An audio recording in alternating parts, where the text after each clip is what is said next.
Queridos hermanos, iniciamos la lección divina de este día, viernes 1 de julio, viernes de la 13ª semana del tiempo ordinario, con la que estamos iniciando este mes de julio. Por la señal de la Santa Cruz de nuestros enemigos, líbranos, Señor Dios nuestro, en el nombre del Padre, y del Hijo, y del Espíritu Santo. Amén. Señor mío y Dios mío, creo firmemente que estás aquí, que me ves, que me oyes. Te adoro con profunda reverencia, te pido perdón de mis pecados y gracia para hacer con fruto este tiempo de lección divina. Madre mía Inmaculada, San José, mi Padre y Señor, Ángel de mi guarda, interceded por mí. En la primera lectura de este día viernes, continuamos con la lectura del profeta Amós y leemos el capítulo 8, versículos 4 al 6 y 9 al 12. Escuchen esto los que buscan al pobre solo para arruinarlo y andan diciendo: ¿cuándo pasará el descanso del primer día del mes para vender nuestro trigo y el descanso del sábado para reabrir nuestros graneros? Disminuyen las medidas, aumentan los precios, alteran las balanzas, obligan a los pobres a venderse. Por un par de sandalias los compran y hasta venden el salvado como trigo. Pues bien, en aquel día, dice el Señor, yo haré que se obscurezca el sol en pleno día y a plena luz cubriré la tierra de tinieblas. Convertiré en duelo las fiestas de ustedes y en gemidos sus canciones. Haré que todos se vistan de sayal y se rapen por completo la cabeza. Ese día será como de luto para el hijo único y su final será de llanto y amargura. Días vendrán, dice el Señor, en que les haré sentir hambre, pero no hambre de pan ni sed de agua, sino de oír la palabra del Señor. Entonces andarán errantes de norte a sur y de oriente a poniente, buscando la palabra del Señor, pero no la encontrarán. Palabra de Dios. Al continuar con su profecía, Amós decreta cómo la gente verdaderamente está lejos, tan lejos del Señor, lejos a una manera que el Señor está verdaderamente enojado. Pero las palabras del profeta, no se cumplen simplemente con lo que dice a Israel, sino con lo que nos dice a cada uno de nosotros. Escuchen esto. Los que buscan al pobre solo para arruinarlo y andan diciendo: ¿cuándo pasará el descanso del primer día del mes para vender nuestro trigo y el descanso del sábado para reabrir nuestros graneros? Es decir, aquellos que solo viven en aprovecharse de este mundo, en sacar partido de este mundo, que no logran poner a Dios en primer lugar en su corazón, que no se dan cuenta que este camino, que es un peregrinar por la tierra, es solo eso, pasajero, que las cosas de este mundo no son para la eternidad y que cuando uno pone todo en este mundo, no ha ganado absolutamente nada, entonces no ha puesto orden en su corazón. ¿A quién le está hablando el Señor a través del profeta Amós? A todo el que tiene el corazón desordenado, a todo el que ve las cosas de este mundo, todas las cosas de este mundo, las buenas y las malas, todas las cosas de este mundo las ve como más importante que Dios. ¿Qué es lo que hacen? Disminuyen las medidas, aumentan los precios, alteran las balanzas, es decir, aquel corazón que solo está buscando sacar provecho de los demás, sacar provecho de los demás. Podríamos decir en un lenguaje así muy coloquial, muy criollo, el sapo, el sabido, ¿no? El que está siempre y no, yo soy sabido, porque quiere creerse que logra más que los otros, que aprovecha más que los otros, que saca más partido que los otros y está siempre buscando cómo estar encima de los demás.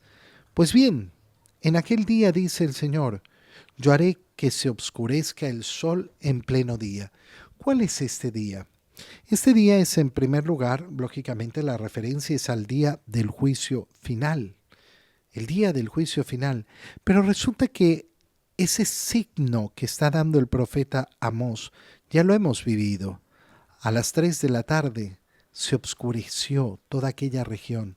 A partir del mediodía quedó obscurecida toda aquella región.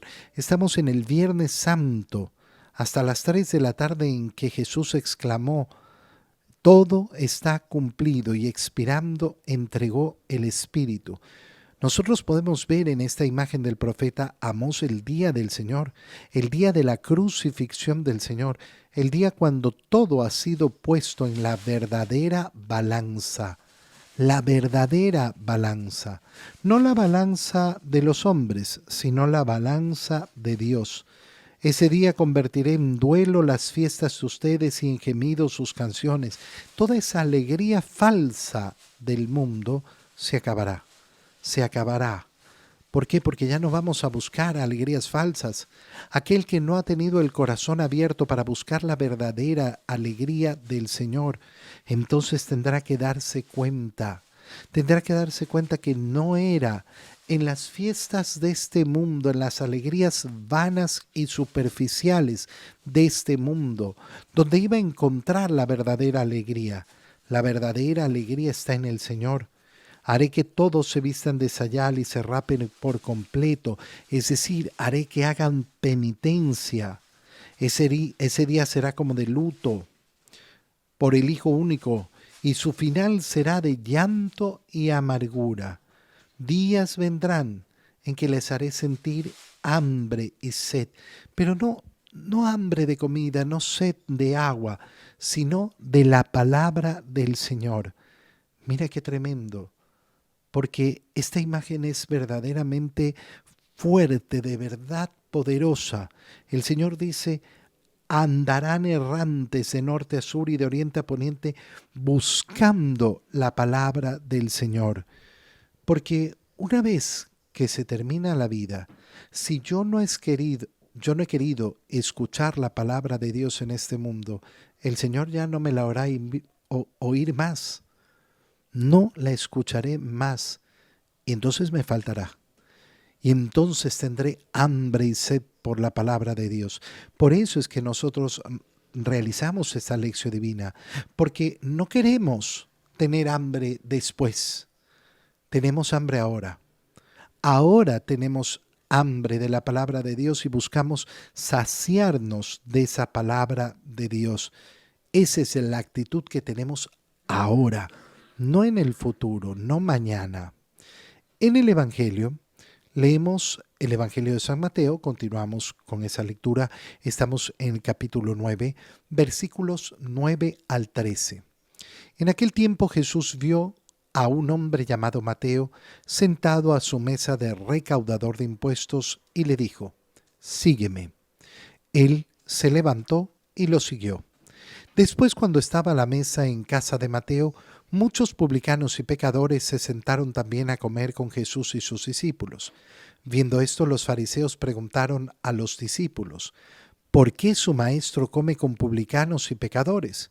Jesús los oyó y les dijo: no son los sanos los que necesitan de médico, sino los enfermos. Vayan pues y aprendan lo que significa: yo quiero misericordia y no sacrificios. Yo no he venido a llamar a los justos, sino a los pecadores. Palabra del Señor. El Evangelio que acabamos de leer es el llamado a Mateo, y estamos leyéndolo justamente del Evangelio de Mateo. Y la sencillez con que cuenta Mateo su propio llamado es verdaderamente hermosa. No la saca del Evangelio, sino que está dando testimonio de lo que ha hecho el Señor. ¿Qué hiciste, Mateo, para que te llamara el Señor? Nada. El Señor se acercó a un hombre llamado Mateo sentado en su mesa de recaudador de impuestos. ¿Qué estaba haciendo recaudando impuestos? Mateo era un publicano. ¿Cuál es el problema de los publicanos? El problema de los publicanos no es que recauden impuestos, no es que los recaudadores de impuestos son unos pecadores, sino que Mateo era publicano. Eso significa que recaudaba impuestos para el César, para el imperio romano. Por tanto, era considerado como traidor en el pueblo de Israel. Además, los publicanos tenían fama de ser ladrones, usureros, y entonces hacían mucho dinero. ¿Qué estaba haciendo Mateo? Sentado haciendo su trabajo.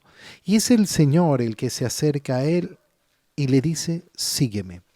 Con esa simplicidad, con esa sencillez. ¿A dónde, Señor? No, no, sígueme. Y él se levantó y lo siguió, sin preguntarle absolutamente nada. Mateo vio en ese momento, sí, esto es lo que tengo que hacer. No, ¿a dónde te voy a seguir? ¿Y cómo? ¿Y cuál es la cosa? El Señor simplemente se acerca a cada uno de nosotros y nos dice, sígueme. El que no protesta, el que no pone peros, el que no se demora, es el que se pone en el camino del Señor. Es el que verdaderamente camina ese camino hermoso del Señor. Él se levantó y lo siguió. ¿A dónde lo siguió? No sabemos si habrá pasado algo entre medio, pero lo que sucede es que el Evangelio nos muestra inmediatamente que estaban a la mesa en la casa de San Mateo. Estaban a la mesa de Mateo, de Leví, llamado Leví también. ¿Dónde lo ha llevado el Señor? ¿Dónde tenía que seguirlo? A su hogar. Qué precioso. Sígueme. Y él se levantó y lo siguió. ¿Y a dónde lo lleva el Señor? A su propia casa. A su propia casa. ¿Para qué?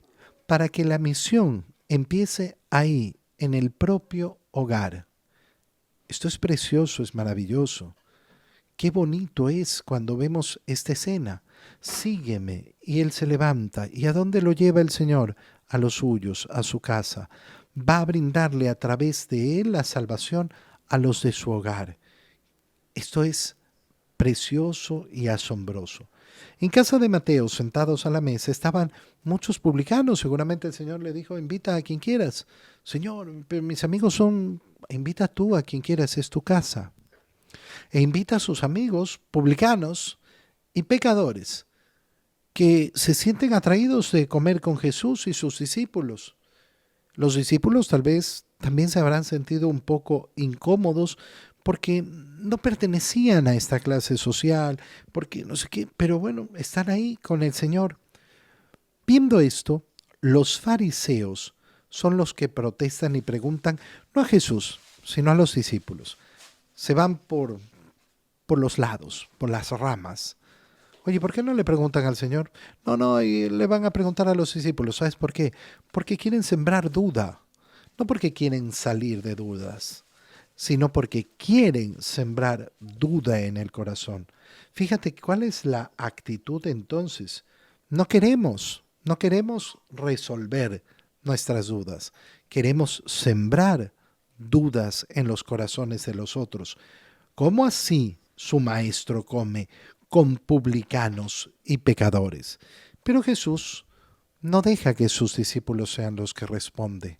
A pesar de que no han tenido la valentía, el honor de acercarse a Él y preguntarle a Él, Él los escucha y les responde, no son los sanos los que necesitan médico, sino los enfermos. Esta es una frase tan espectacular porque es tan obvia, tan sencilla.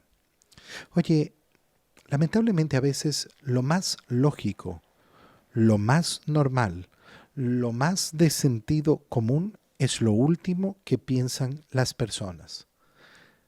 La mente pecadora es una mente lamentablemente retorcida, lamentablemente retorcida. ¿Y qué ocurre con una mente retorcida que siempre va por otros lados? Ay, ¿cómo así su maestro come con publicanos y pecadores? Porque soy el que viene a sanarlos. ¿Con quién tiene que estar el médico sino con los enfermos? ¿Quiénes necesitan del médico sino los enfermos? Fíjate cómo el Señor está apuntando a la tierra, a la tierra, a lo más básico. Oye, pero ¿desde cuándo un sano necesita médico? El que necesita al médico es el enfermo. ¿Es esto así o no? Sí. ¿Ustedes reconocen que estos son publicanos y pecadores? Sí. ¿Qué necesitan? Ah, no, hay que alejarse de ellos.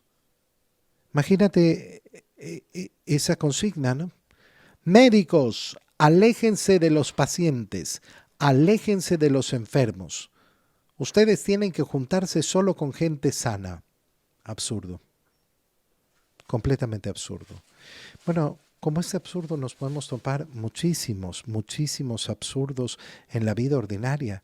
El modo en que juzgan las personas es a veces tan enfermizo, tan esquizofrénico, tan psicótico, tan loco, tan loco. ¿De verdad? La persona que se dedica retorcidamente a juzgar no se dará cuenta ahí. Le será muy difícil darse cuenta, necesitará abrir con humildad su corazón al Señor para que el corazón sane profundamente. Son los enfermos los que necesitan al médico. ¿Cuántas veces, te pongo un ejemplo muy, muy pequeño, escuchamos a las personas que dicen, ay, ustedes que van y se golpean el pecho? ¿Por qué crees que nos golpeamos el pecho? ¿Porque creemos que somos perfectos o porque reconocemos que somos pecadores y estamos buscando arrepentirnos y estamos buscando cambiar y estamos buscando ser transformados por el Señor?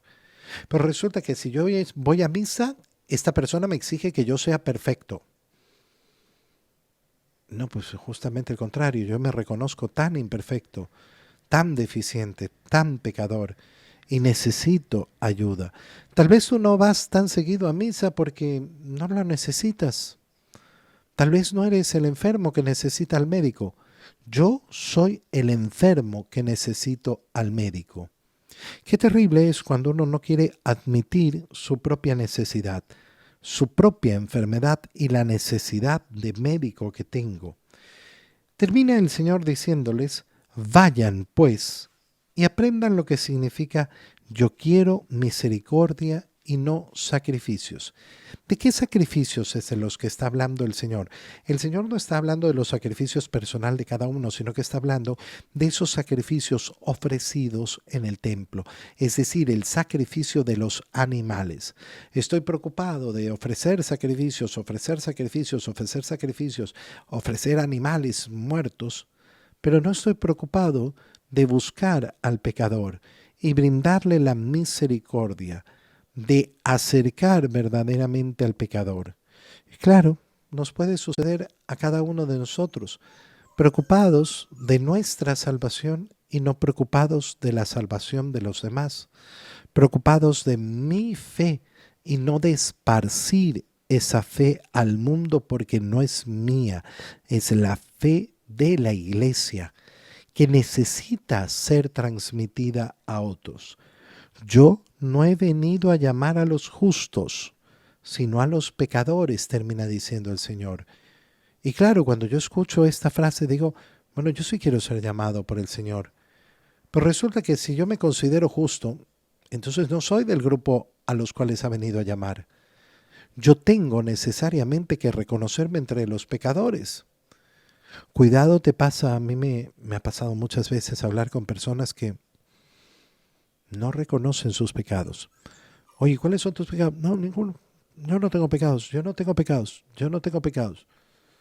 Bueno, entonces el Señor no vino por ti. El Señor no vino por ti, porque no vino por los justos, vino por los pecadores.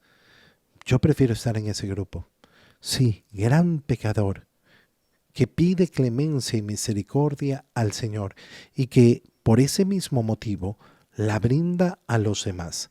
Te doy gracias, Dios mío, por los buenos propósitos, afectos e inspiraciones que me has comunicado en este tiempo de lección divina.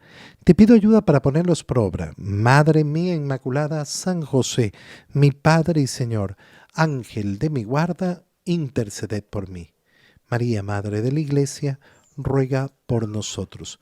Queridos hermanos, que tengan todos un muy feliz día y un muy feliz fin de semana.